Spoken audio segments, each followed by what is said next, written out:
Aku, Gani Dwi Amalia Khairiah dari Prodi Pendidikan Biologi Fakultas Matematika dan Ilmu Pengetahuan Alam. Di video ini, aku bakal membahas sebuah buku yang berjudul Berdamai dengan Kecemasan karya Sony Adam. Untuk kalian yang sering merasa cemas dan ingin mencari cara untuk menghadapinya, mungkin video ini bisa membantu kalian. Sebelumnya, aku sudah membaca buku ini sampai dengan halaman 140. Jadi, buku ini yang berjudul Berdamai dengan Kecemasan merupakan buku yang menawarkan panduan praktis untuk memahami dan mengatasi kecemasan dalam kehidupan sehari-hari. Penulis buku ini mengajak kita untuk mengenali sumber kecemasan dan memberikan strategi untuk mengelolanya dengan lebih baik. Dalam buku ini ada beberapa hal pelajaran yang dapat kita ambil, yaitu yang pertama, pemahaman tentang kecemasan. Buku ini menjelaskan bagaimana kecemasan itu bekerja dan apa yang memicu perasaan tersebut. Yang kedua, teknik mengelola kecemasan. Buku ini juga memperkenalkan berbagai teknik yang bisa membantu mengurangi kecemasan. Dan yang ketiga, pentingnya self-care. Buku ini menekankan betapa pentingnya merawat diri sendiri sebagai bagian dari proses menghadapi kecemasan. Jadi jangan lupa untuk merawat diri ya guys ya. Dengan mempraktikkan apa yang diajarkan dalam buku ini, kita bisa lebih siap menghadapi stres dan kecemasan dalam kehidupan kita.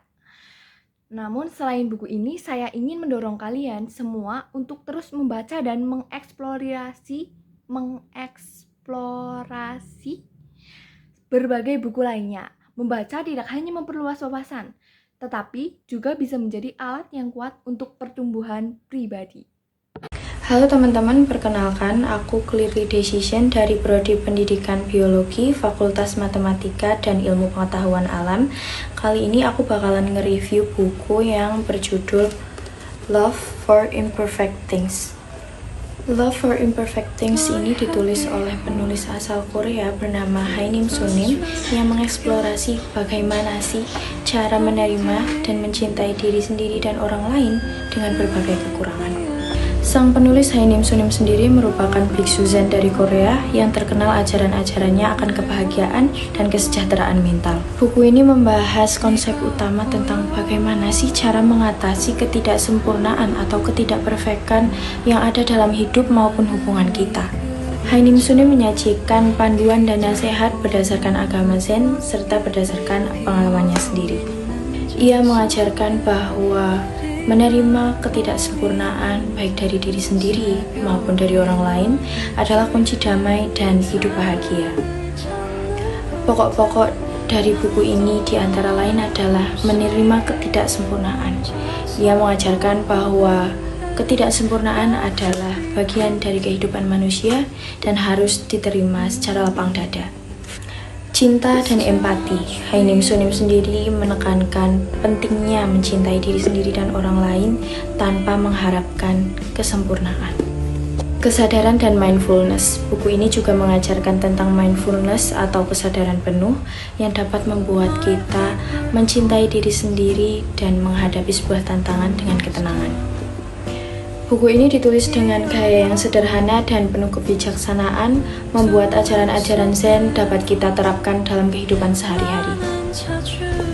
Love for Imperfect Things berfungsi menjadi buku panduan praktis yang dapat mengajukan kita untuk tidak menuntut kesempurnaan bagi diri sendiri dan orang lain, serta untuk menemukan kebahagiaan dalam hidup kita yang tidak selalu sempurna. Ya, mungkin itu saja review singkat buku Love for Imperfect Things yang bisa aku sampaikan. Terima kasih. Di sini saya akan mereview buku dengan judul Jangan Pernah Lelah Untuk Melangkah. Buku ini ditulis oleh Robby Afrizan Saputra dan teman-temannya. Buku ini menceritakan tentang perjuangan seseorang yang tak pernah kenal lelah dan menyerah. Dapat dilihat dari judulnya, judul cerita buku ini sangat memotivasi anak muda. Contohnya saya sendiri. Karena buku ini mengajarkan perjuangan seseorang yang tak pernah kenal lelah dan tak pernah menyerah.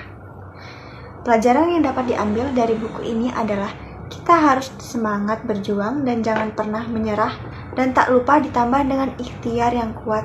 Karena tugas manusia adalah berusaha dan melangitkan doa-doa. Ketika itu semua sudah dilakukan, maka insya Allah Allah akan mengabulkan. Terima kasih. Perkenalkan, saya Elizabeth Paitif Sulukana, berasal dari Prodi Biologi. Di sini saya ingin mereview tentang novel yang saya baca dengan berjudul IPA dan IPS. Sejujurnya saya tidak terlalu membaca seluruhnya, saya hanya membaca sampai halaman 100-an, tapi saya sudah menangkap alur dari novel ini itu apa. IPA dan IPS.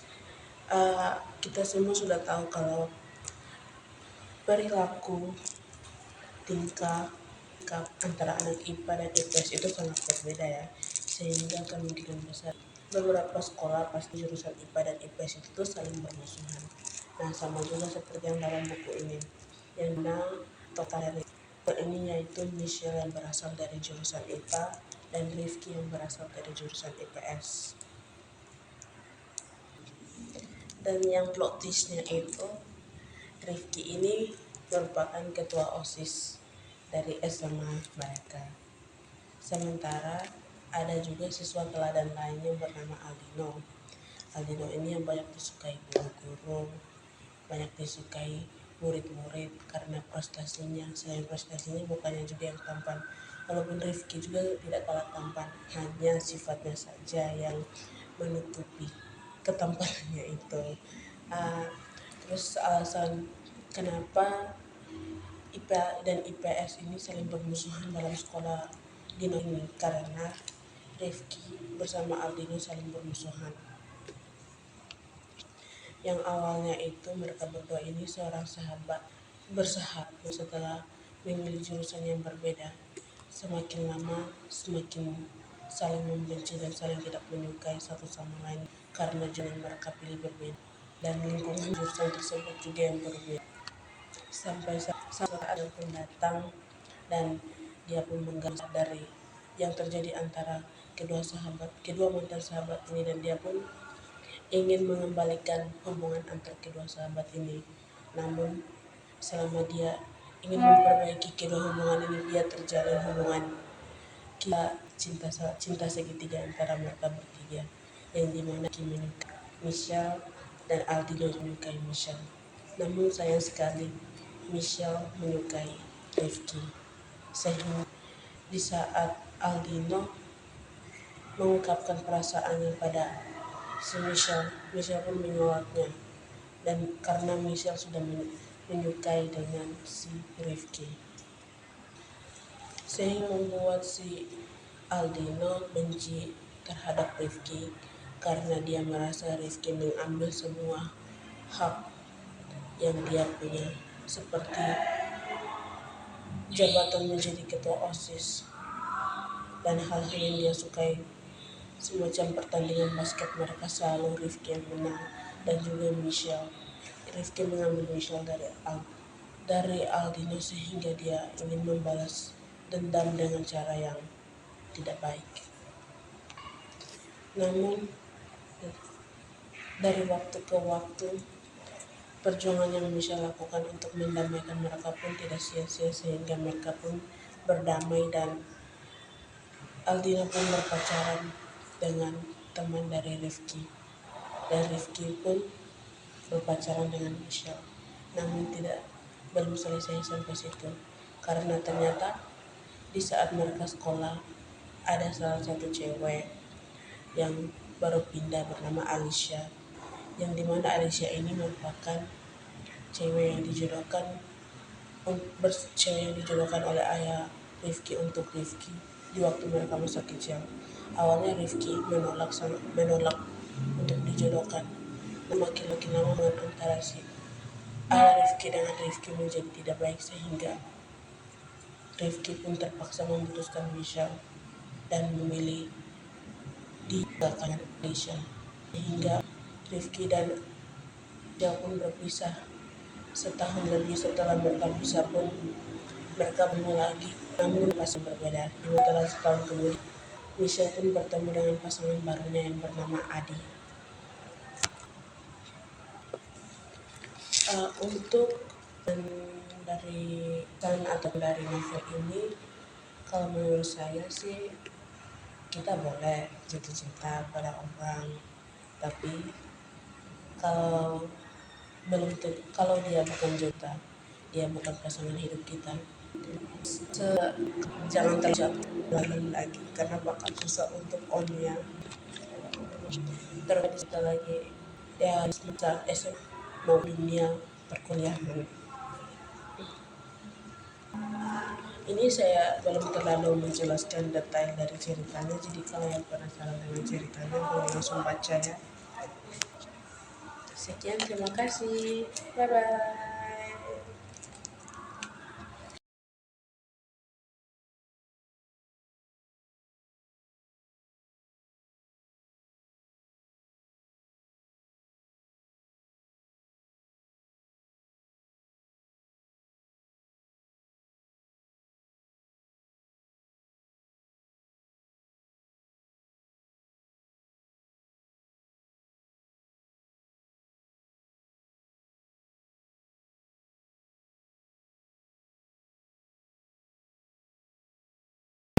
Saya akan menceritakan tentang novel yang berjudul Bumi dan Bunganya yang dikarang oleh Feviana Aprilia.